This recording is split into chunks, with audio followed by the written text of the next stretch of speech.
We've codified our existence to bring it down to human size, to make it comprehensible. We've created a scale so that we can forget its unfathomable scale. Greetings. I am Hatshepsut, Pharaoh of the Two Lands. I have long witnessed the rise of dynasties and the fall of empires, the grandeur of monuments, and the fleeting nature of life. Among all that I've seen, one truth remains. The Great Pyramid of Giza is a testament to the eternal vision of humankind. It is not simply a structure of stone. It is a symbol of divine will, a beacon from our past calling out to the future. Let me share with you the tale of this monumental wonder, its meaning, its creation, and the mysteries that shroud its existence. The Great Pyramid was built for the mighty pharaoh Khufu, whose name still echoes through time. His pyramid was not a simple tomb, it was a gateway to eternity.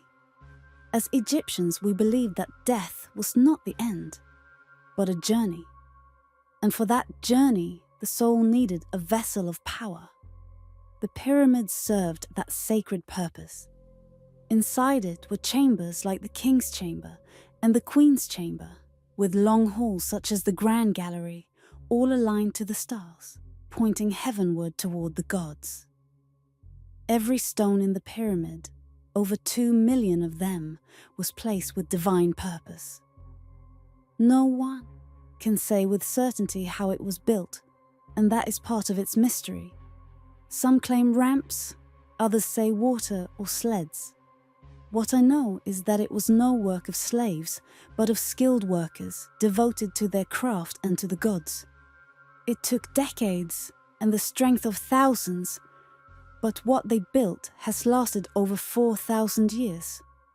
And yet, as great as Khufu's pyramid is, it was not the only monument raised in our land to honor the gods and the eternal. I myself commanded the creation of one of Egypt's most sacred sites, my mortuary temple at Deir el-Bahari.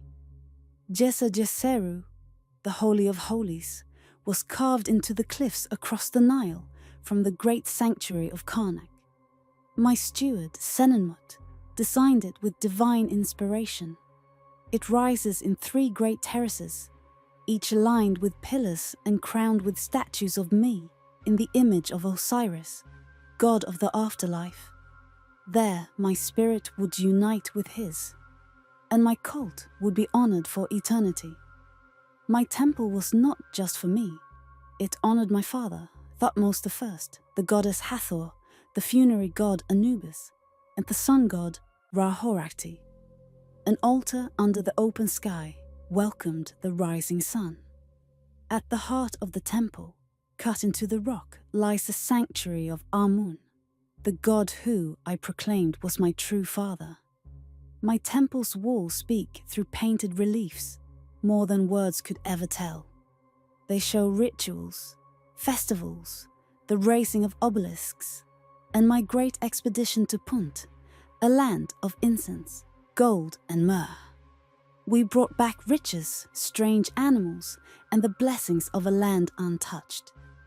These images still live, capturing my story and my right to rule. They show not just my power, but Egypt's reach, wisdom, and devotion.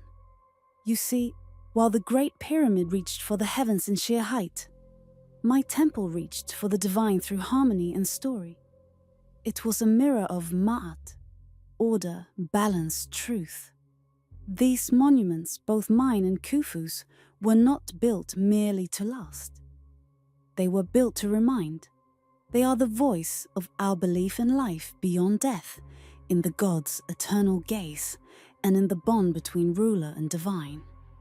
And when you gaze upon the Great Pyramid or walk the terraces of my temple, know that you are not just looking at stone. You are standing where the earth touched the heavens. You are witnessing the faith of a people who believed that even time could be shaped by will and wonder. That is the legacy of the pyramids. That is the legacy of Egypt.